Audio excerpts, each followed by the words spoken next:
நம்ம தோட்டத்தில் என்ன பூ வைக்கலாம், அதுக்காக என்ன பூ வச்சா நல்லது அப்படி நல்லதுன்னா எப்படின்னா பூஜைக்கும் தேவைப்படணும், நம்ம தலைக்கும் தேவைப்படணும், தோட்டமும் அழகாக இருக்கணுமா. இதுதான் லாஜிக்கு. பூ வைக்கிறதுக்கு கார்டன் ஃப்ளவர்ஸுக்கு இதுதான் லாஜிக்கு.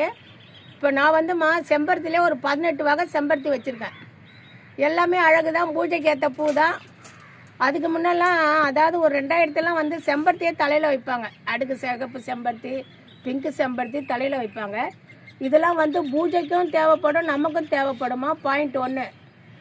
அழகுக்காக தேவைப்படுறது வந்து இந்த ரங்கூன் மல்லி. இது அழகுக்காக தேவைப்படும் ரங்கூன் மல்லி. அங்கே பாருங்கள் மஞ்சள் மலர், இது அழகுக்காக. இதை பாருங்கம்மா போகன் வில்லா எப்படி கலர்ஸ் இருக்காங்க பாருங்கள். இதெல்லாம் அழகுக்காக வைக்கிறதுமா. இதெல்லாம் வந்து நம்ம அழகுக்காக வைக்கிற செடிங்க. இங்கே பாருங்கள் எவ்வளோ பியூட்டிஃபுல்லாக இருக்காங்க பாருங்கள். உங்களுக்கு பிடிச்சிருக்காங்களா கமெண்ட்டில் பண்ணுங்கள். இங்கே பாருங்கள், இதில் ஒரு பியூட்டி என்னன்னாம்மா, இந்த செடியில் ஒரு பியூட்டிமா பச்சை கலரில் வருவாங்கம்மா.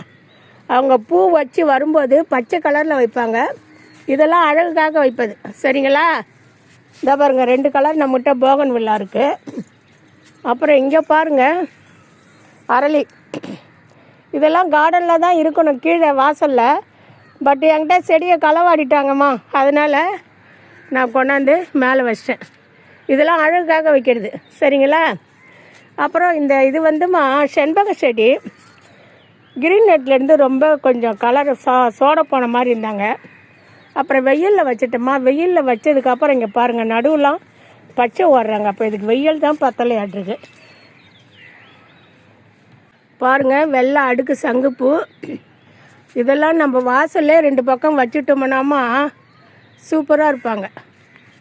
வெள்ளை அடுக்கு சங்குப்பூ எவ்வளோ அழகாக இருக்காங்க பாருங்கள். சூப்பராக இருக்காங்களா. இந்த மஞ்சள் பூ பாருங்கம்மா, இதெல்லாம் அழகு தான்.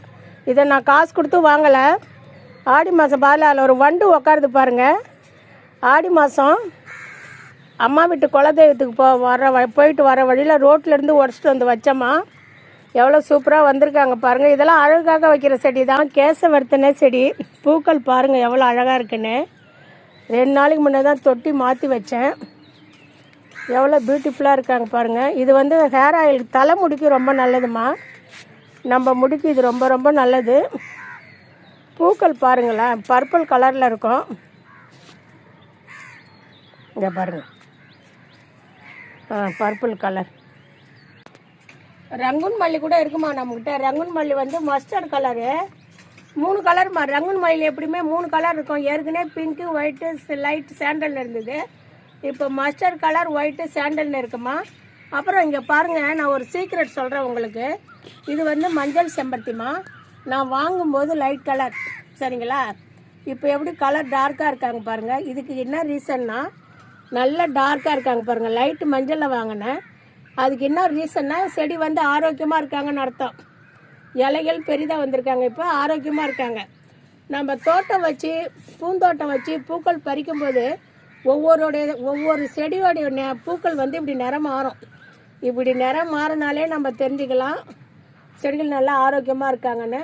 இதே கொஞ்சம் வீக்னஸாக இருக்கும்போது இந்த கலர் வந்து கொஞ்சம் டல்லாகுமா. இதையும் நம்ம பார்த்துக்கலாம். பக்கத்தில் அடுக்கு செம்பருத்தி இருக்குது பாருங்கள். அடுக்கு சிகப்புமா, 4 பூவுமா. அது இதெல்லாம் தாம்மா கார்டன் ஃப்ளவர்ஸ். இது இல்லாத மல்லிகைப்பூ குடும்பமே இருக்குது.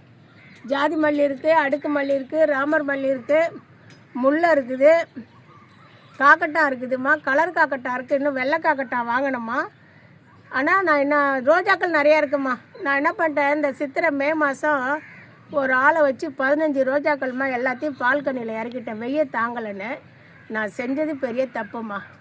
ரோஜாக்களை இறக்குறேன்னு ஒரே ஒரு அனுபவ கதையை சொல்கிறேன். எங்கள் அம்மா வீட்டில் நான் மேரேஜுக்கு முன்னே ஒரு 15 மாடுக்கு இருந்ததுமா. அதில் ஒரு 6 மாடுக்கு பால் கறக்கும். ஏதோ ஒரு சூழ்நிலை காரணமாக அந்த மாட்டை ஃபுல்லாக நாங்கள் இடம் மாற்றி கட்டணுமா.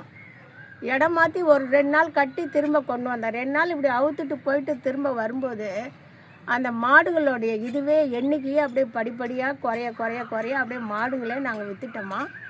நான்லாம் சின்ன பிள்ளையா இருக்கும்போது கறந்த பால் தான். அதே மாதிரி தான்மா நான் ரோஜா செடி லாஸ்ட் இயர் பாருங்களேன், நர்சரி மாதிரி ஷார்ட் போட்டிருப்பேன் லாஸ்ட் இயர். பார்க்கவே அழகாக இருக்கும். இவ்வளோ பூக்கலாம் அப்படின்னு சொல்லி கேட்டிருக்காங்க. எனக்கு நெருங்கின சொந்தம் புதிய உறவுன்னு இவ்வளோ பூக்கலான்னு கேட்டிருக்காங்கம்மா. அந்த அளவுக்கு பூத்த செடிகள் நான் கீழே இறக்கி பால்கனியில் வச்ச உடனே அதில் 2 செடி இறந்துட்டுது. அதாவது நான் இப்படி உட்காந்து நான் பார்த்து இது பண்ணால் அந்த செடிக்கு வசதி இல்லை, நின்றுட்டுருக்கிற மாதிரி களை மண்டி போய் இலை காஞ்சி போய். அப்புறம் முந்தா நாள் ஒரு தம்பி வந்தாருமா, அவரை வச்சு ரோஸ்லாம் மேலே ஏற்றிட்டேன். இப்போ நான் காட்டுவேன், ஒரு ரோஜா செடிகளில் கூட பூக்கள் இல்லை. இப்போ அதில் வேலைப்பாடு இருக்குது.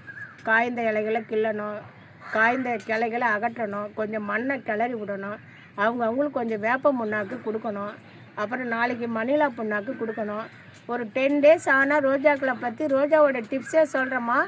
இன்றைக்கி ரோஜா டிப்ஸு சொல்லலான் தான் வந்தேன்.